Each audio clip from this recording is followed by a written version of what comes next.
दोस्तों, त्रेता युग में जब पृथ्वी लोक पर कई सारी असुरीय शक्तियों का आतंक था, राक्षसों के आतंक से त्रिदेव अत्यधिक परेशान थे।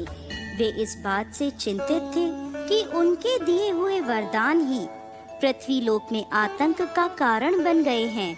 ये देखकर देवी महाकाली, महालक्ष्मी और माता सरस्वती ने निश्चय किया कि वह त्रिदेवों की चिंता को दूर करने का प्रयास करेंगी और तीनों देवियों ने अपनी अपार शक्तियों के तेज से एक बालिका को उत्पन्न किया।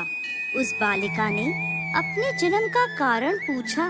तब देवियों ने उसे बताया कि उसके जन्म का कारण है पृथ्वी लोक में असुरीय शक्तियों का विनाश करना। उन्होंने उस बालिका से कहा कि जाओ और दक्षिण भारत में रहने वाले विष्णु भक्त रत्नाकर के यहाँ जन्म लो। वहीं दूसरी ओर संतानहीन रत्नाकर जब सो रहे थे, तब उनके सपने में भगवान विष्णु ने आकर उन्हें कहा कि उनके यहाँ एक पुत्री का जन्म होगा, जिसके भक्तों की संख्या अपरंपार होगी। कुछ समय पश्चात रत्नाकर के घर एक पुत्री ने जन्म लिया और उन्होंने उसका नाम रखा त्रिकुटा।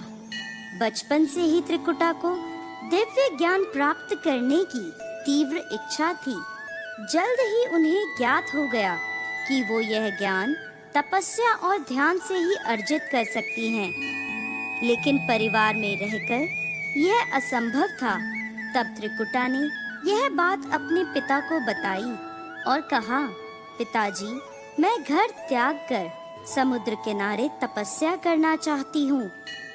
तब उनके पिता तैयार हो गए, क्योंकि उन्हें यह ज्ञात था कि उनकी पुत्री कोई साधारण बालिका नहीं है, बल्कि उसमें दिव्य शक्तियाँ समाहित हैं। इसके पश्चात त्रिकुटा ने समुद्र किनारे तपस्या प्रारंभ कर दी। तभी एक दिन माता सीता की खोज में समुद्र किनारे प्रभु श्री राम पर त्रिकुटा की दृष्टि पड़ गई। वह तुरंत पहचान गई कि प्रभु श्री राम कोई और नहीं बल्कि भगवान विष्णु के अवतार हैं।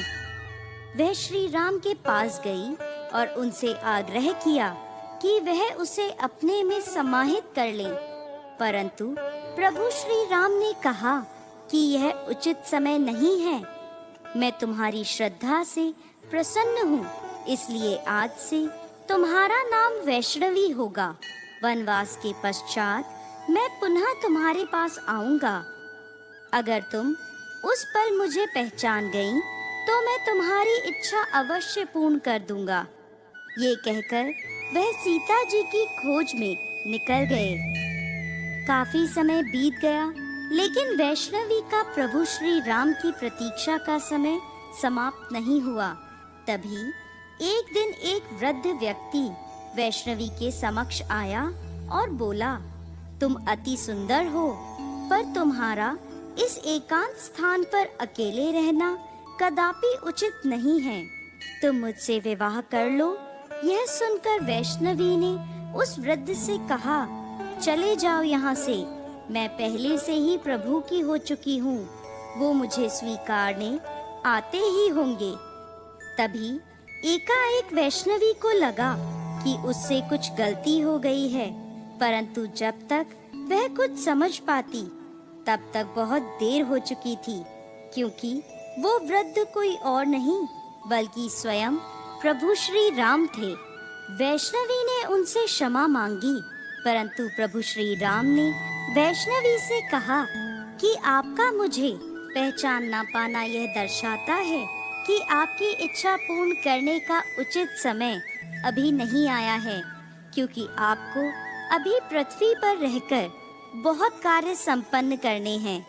त्रेता नहीं बल्कि कलयुग में आप मेरे अंदर समाहित हो सकेंगी, जब मैं कल की अवतार लेकर पृथ्वी पर जन्म लूंगा।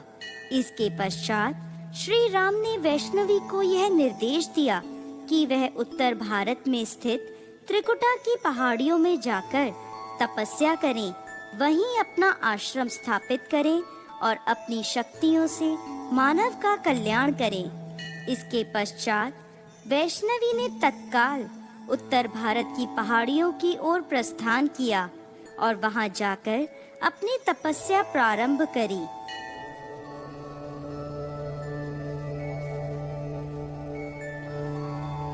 धीरे धीरे समय बीतने के साथ उनकी महिमा दूर दूर तक फैलती चली गई।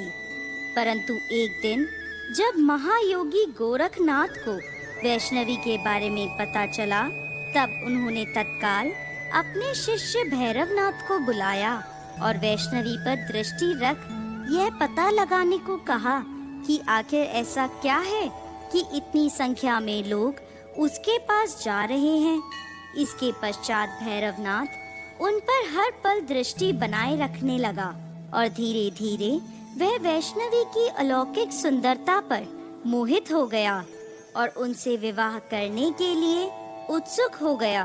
और आखिरकार एक दिन उसने वैष्णवी को अपने वश में करने का प्रयास किया, परंतु वह असफल रहा। वैष्णवी ने पहाड़ी पर जाकर अपनी तपस्या जारी रखने का निर्णय किया। आगे बढ़ते हुए वैष्णवी को रास्ते में बहुत प्यास लगी। तब उन्होंने अपने बाण से एक जल स्रोत का निर्माण किया और उससे अपनी प्यास बुझाई। इस स्थान को वर्तमान में हम बाण गंगा के नाम से जानते हैं। इसके पश्चात वैष्णवी गुफा की ओर आगे बढ़ी। रास्ते में उन्हें एक सन्यासी मिले। वैष्णवी ने उनसे कहा, हे महात्मा, मैं गुफा के अंदर तपस्या के लिए जा रही हूँ, किसी को भी मेरे बारे में मत बताइएगा। और उन्होंने गुफा में जाकर लगभग 9 महीने तक तपस्या करी। इस गुफा को हम वर्तमान में अर्धकुंवारी के नाम से जानते हैं। एक दिन भैरवनाथ वैष्णवी को ढूंढते हुए गुफा तक आ पहुंचा, परंतु वहां उपस्थित साधु ने भैरवनाथ से कहा कि तुम्हें अगर अपने प्राण प्यारे हैं तो वापस लौट जाओ, क्योंकि वह कोई साधारण स्त्री नहीं है, बल्कि स्वयं देवी का स्वरूप है। परंतु भैरवनाथ ने उनकी बात अनसुनी कर दी और गुफा में चला गया।